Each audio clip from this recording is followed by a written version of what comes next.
Laskin Curla, I'm apt to quote song lyrics in this house, and so again today, and there's an obvious one that leaps out as a good fit, which is Joni Mitchell's Big Yellow Taxi, and the chorus of course goes, "Don't it always seem to go, you don't know what you've got till it's gone." And we can't continue to make these lyrics true, and we can't allow or precipitate the collapse of the biosphere that has sustained, shaped and nurtured us as a species, to pave paradise and to put up a parking lot. We need to normalise the protection of our natural world. We cannot look back and lament what we've lost. Our natural capital is what underpins our social and economic capital. It's essential to our very existence. And for all that I love that Joni Mitchell song, my favourite song is in fact that of the Curlew, a song that's disappearing from our landscape, a song that I hope that my children and their children will live to enjoy. I've spoken several times in this House about the imminent EU nature restoration law. That has to be ambitious, but it will be enormously challenging. And that EU law will have to dovetail with our own climate action plan and a biodiversity action plan, and must be met by similar ambition in the new CAP. This new strategic action plan will enable the National Parks and Wildlife Service to meet its current obligations, and with increased resources and being established as an executive agency, it should be in a far stronger position to support the necessary ambition to protect and restore biodiversity.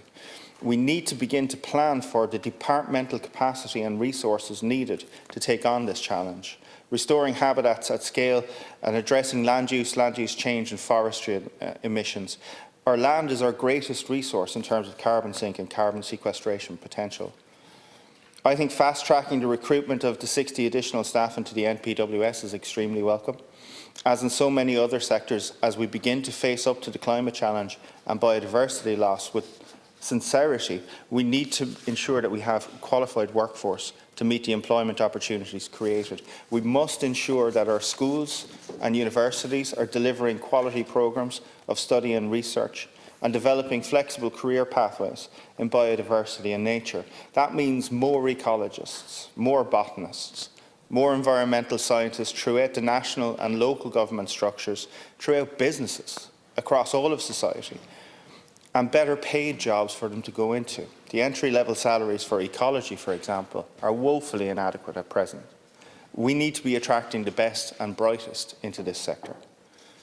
The programme for government commits us to appointing education liaison officers in each of our national parks to work with schools across the country to promote the importance of biodiversity in the natural world and to involve pupils in the work that goes into our national parks, clearly an area of interest to myself as a primary school teacher. This will provide immense potential and opportunity for our children to engage in a practical way with nature. Particularly welcome within the new strategic action plan is a full organisational restructuring. The NPWS will be more resilient, better resourced and better equipped to play its part in Ireland's response to the biodiversity emergency and deliver on its mandate to protect our natural heritage. But just as the climate action plan, our response to the emergency that is biodiversity loss is one that needs an all-of-government approach. Resourcing the NPWS alone will not do the job. We must look across all departments, public bodies, semi-states and indeed civil society and consider how they are functioning in respect of biodiversity and nature. In the longer term, I believe we should be looking to examples such as in Wales, where considerations around well-being and the well-being of future generations has to be included by statute in the decision-making framework of these organisations. But that's probably extraneous to today's debate. Relevant to today, however, is one of the key actions in the new strategic action plan for the NPWS, the action that provides the opportunity for government to consider the wider issue of roles and functions of public bodies in relation to biodiversity and nature. This is a vitally important action with the potential to be far-reaching and systemic, which in my view is what's needed to fully address the biodiversity emergency. As Minister Noonan said in his opening statement earlier, the loss of nature is an issue that extends far beyond the NPWS.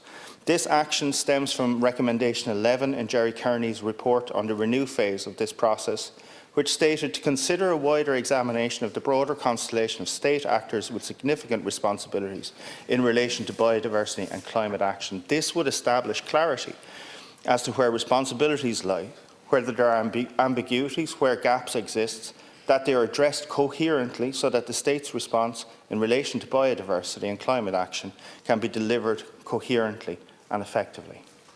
All departments, all agencies, all local authorities must meet their responsibilities, not least their statutory ones, in relation to nature and biodiversity. I warmly welcome this new strategic plan, and I commend Minister Malcolm Doonan in his Department of Housing, Local Government and Heritage, specifically also the National Parks and Wildlife Service, the independent authors of the review, and Minister Darragh O'Brien for his significant support and obvious personal interest in achieving this milestone strategic action plan. Over 3,000 submissions were made by members of the public in the initial phase of this process, which has informed this strategic action plan. Our natural world is one that fascinates us and resonates with us. The sounds and smells of our natural world can transport us to places far away and across time. We are in danger of losing that, of losing it all, and in danger of undermining the very ecosystem that has helped sustain us as a species. Gurmayat.